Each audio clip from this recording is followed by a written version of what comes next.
I love Jerzon Newton. But right now, I think it's either between Jerzon Newton, Byron Murphy. Obviously, we talked about Latu, but I think those two are the real conversation we're having. I like Murphy. I do just want to point out, though, this is not to besmirch Murphy. It's just interesting how the narratives go, right? Sometimes the narratives get applied to some guys, but not to others. There's the talk of, Jerzon Newton. Well, the reason he's sliding is because he's a little undersized for a D tackle. Well, Byron Murphy is shorter, weighs less, has the exact same arm measurement. So why is Byron Murphy not sliding because of his undersized nature, right? Like that's I don't usually address scouts, and that's what we refer to people that are in the comment section, obviously, because we really do appreciate the input you guys put. But I don't really address it, but I'm going to address it right here. He says people acting like Bengal Oracle says people acting like we didn't sign Rankins. Can I cook for a second? Go ahead. Okay. The 2-year contract. Let me cook for a second. Do it.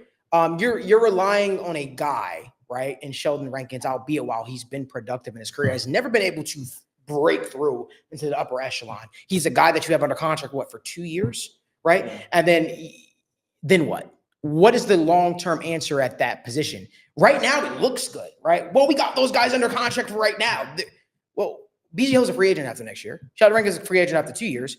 What is the long-term answer there? Everybody in the NFL is clamoring for that star interior defensive lineman. It's the reason why guys like my man from the Dolphins, Christian Wilkins. Christian Wilkins just got paid $100 million. It's the reason why Aaron Donald just got paid why he got paid. That and also he can play fucking nose tackle. Exactly. He can play next to Rankins. It literally shores you up at the position for the longest haul. Don't tell me that Sheldon Rankins stops you from drafting a Byron Murphy. Come on now. The backup D tackles had like 800 snaps last year. You said Sheldon Rankins starts, period. How can you say that? How can you say that? Well, because what I think is, then Byron Murphy starts next to him. I think Byron Murphy starts next to him. I think Sheldon Rankins, if he's replacing anybody, he's replacing BJ on the starting defensive line. The other thing too is like, I can sort of cut you some slack for that argument, but then what do you want to draft? Because you can't argue you want an offensive lineman. Then we signed Trent Brown. So now what do you want? You can't argue a corner because we have starting corners. We just signed Mike Gesicki, so we don't want a tight end. So what exactly would you want to draft then with this whole philosophy that we're arguing here? It's not, you don't just draft for right now. This is a player you can have control over for 5 years. 2 years ain't a long time. Let's just say that. It ain't a long time. Especially for a 30-year-old. Right. That's again, look at the guaranteed money. That's saying he might not even see the next 2 years. If they say, hey, we take Dwayne Carter and we take Jerzon Newton or Byron Murphy, and then next year they go, man, do we really need that? Or BJ Hill's coming off the books.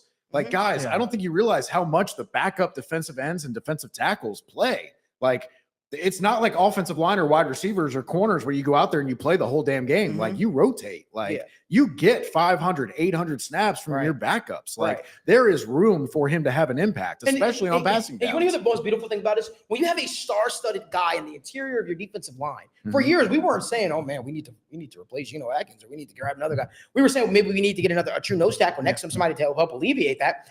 But you grab all these guys that are, I specialize as a nose tackle. No, I specialize as a 3-tech. No, I specialize. You grab those guys in hopes that they can sort of replicate that and offset that. But when you have a true game changer in the middle of your defensive line, come on, man. But don't tell me Sheldon Rankins stops you from drafting a Byron Murphy or Jerzon Newton. Nope. Let's get real. But you guys are the GM. Just make them sure. Yeah, one last thing I want to say is, like, when you look at the defensive tackles, guys, it's okay. Let's say if Byron Murphy isn't the best defense tackle on the Bengals this year. The dude is 22 years old. So for me, I'm comfortable with taking one of these guys and saying, hey, it's okay if they're not my best defensive tackle. They're 22 years old. And you look at defensive tackles across the league. Who's one that's really stepping in year one and being the best? Kalijah Kancey was very good. But he's so small. Though, and next year, who are your defensive tackles? Because BJ Hill comes off the books. You don't have any defensive tackle depth. Who are you? That's, again, there's 1,200 plus snaps available. These guys can take that piece of the pie. So I think it's just silly. And final thing I'll say is we looked at, some of the offensive tackle depth. I like it in round 2. Like, it's not the greatest, but I like maybe, Blake Fisher we talked about. There's Kieran. There's, a couple other guys. Kingsley could potentially fall.